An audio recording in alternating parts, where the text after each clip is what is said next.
established, WCW achieved greatness with their early N64 games. The WWF, not so much. Pretty sure every fan who played both games thought, man, I wish I could play a WWF game using the THQ engine. And then it happened.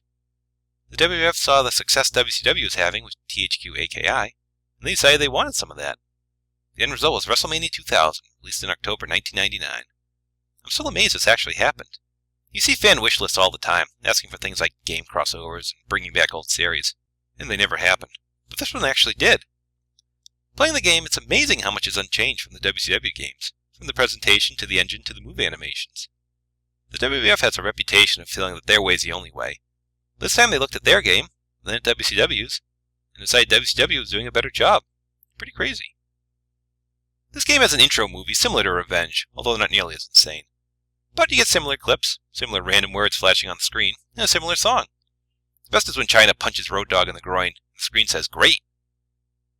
The whole thing is built around Stone Cold Steve Austin beating ass, and then when the game came out, he probably went out of action for a year. Oh well. As stated, the engine was the same, but there were two tweaks to the gameplay. First, and most importantly, when you hit a grapple, you can now move around, either slowly dragging your opponent to another part of the ring or simply rotating. This is vital, since before when you grappled, you were stuck. If your move resulted in your opponent landing near the ropes, you had to spend time dragging them away if you went for a pinfall. Now you can simply rotate so they'll land in the middle of the ring. You can also set them up so they'll land in perfect position for a move off the top rope. The other tweak is that when you pick up a wrestler, to get them to their feet, you have to hold the R button. If you tap it, you'll either bring your opponent to a seated position, or on all fours, depending if they were laying face up or face down. It provides some new scenarios for moves and strikes, but isn't life-altering or anything. As for the roster, of course all the heavy hitters are here. Austin, Rock, Triple H, Undertaker, Mankind. But I'm always more interested in the random people who are in the game. The Blue Meanies somehow snuck in. There's Brian Christopher and Scott Taylor, not as too cool, but their short-lived Too Much tag team. Sean Stasiak is here in his Meat persona. Headbanger Mosh is in the game as Chaz, remember that. Chris Jericho is also in the game. Impressive since they debuted with Company less than 3 months before the game came out. Of course, they just carried over his character wholesale from Revenge, and gave him new tights and music, but still. Big Show and X-Pac were also in the game, having previously been featured in the THQ WCW games. Big Show had a chance to be in all 4 THQ Aki US games, but he got sent to Fat Camp and missed out on No Mercy. It's also worth noting for the first time that female characters are selectable in the game, although besides Chyna, I'm not sure who players would really want to be, unless you were dying to have the Pretty Mean Sisters win the tag titles. There are a lot of unlockable characters as you play through the story mode. Some are great, like Shawn Michaels, Cactus Jack, and Tooth Love. Others are head-scratchers. Who wants to play as Jim Ross or Paul Bearer? Throw in Michael Hayes and Gerald Briscoe. You have a lot of characters I never ended up using. But complaining about who's in the game is a moot point, since we got a fantastic Creator Wrestler mode. It wasn't the first one US audiences had seen. Warzone had one, for example, but that was terrible. WrestleMania 2000 was a perfect balance of thorough, but not too thorough. You would select all your wrestlers' moves in detailed appearance, but if you were doing it on your own, you could bang one out in about half an hour. Remember, this was before you could download packs of wrestlers on the internet, you punk kids. The timing is really fortuitous, too, because a lot of big names jumped to the WWF shortly after the game came out, including Kurt Angle, Taz, Dudley Boyz, and all the Radicals. It wasn't anyone's fault they weren't in the game, just bad timing. But with the Creator Wrestler, you can still have versions of them in the game. Okay, maybe it was tough to find a substitute for the Angle Slam, but still. And they carried over all the moves from the WCW games, so if you wanted Goldberg to rip through the WWF, you could do it. You could even put a wig on him if you wanted. You had 16 slots in the game, but if you bought extra memory packs, you could in theory have an infinite amount of created wrestlers. Looking at my game, I had a lot of ECW guys like Sabu, Rob Van Dam, and Danny Doring. Oh, really?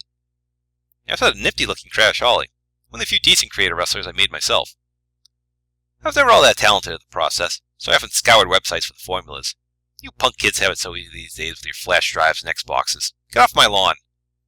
Anyway, I was probably weird in the fact that I never created any wrestlers who didn't exist. I never made up any random people.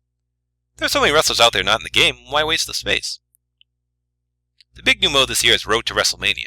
You take a wrestler, either a WWF star or your own created wrestler, and a tag partner, and go through a year in the WWF. You'll compete on Raw and Sunday Night Heat, no SmackDown yet. You'll enter King of the Ring in the Royal Rumble and try and win titles. The game keeps track of wins and losses and who has what belt. It's a lot of fun. Best of all is they present full cards for each show. You can skip any match you're not involved in, which I recommend since they all go comically long. I had a Raw that featured 3 matches that went over 50 minutes, 2 of which ended in a countout.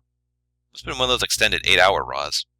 There's also a new creative pay-per-view mode, where you book your own show and play the matches or watch it play out.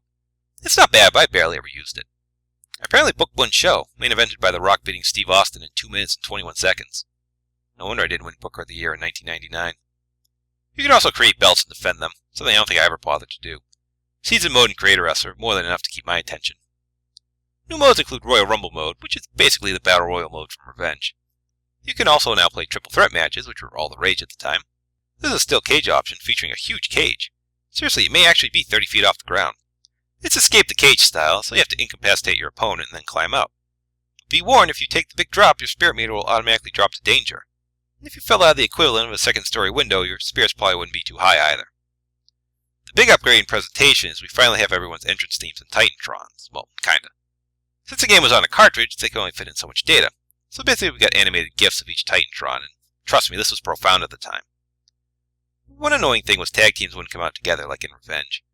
But you could set it up so certain wrestlers, like the New Age Outlaws, will come out together if they had the same entrance theme in Titantron. Complaints are pretty impossible to come by. It's everything you loved about Revenge, except the WCW part, mixed with some awesome new features. WrestleMania 2000 is an amazing game, and some people like it even more than the follow-up, No Mercy. But that's a discussion for next time. Till then, thanks for watching. Remember, winner is you. Camp Ho, the place for boys. We got no girls, we got no toys. The bunks are hard, but cabin's hot. Last night a snake crawled in my cut. Make sure the shower door is shut, or else mosquitoes bite your butt. And don't swim past when your friends make a warm spot in the lake. All right, guys, now you get the hang of it. Come on! Camp Ho, please give us food. We're starving in a rotten mood, but still we're hanging with our friends, so we hope summer never ends. All right, sounds good. Here we go.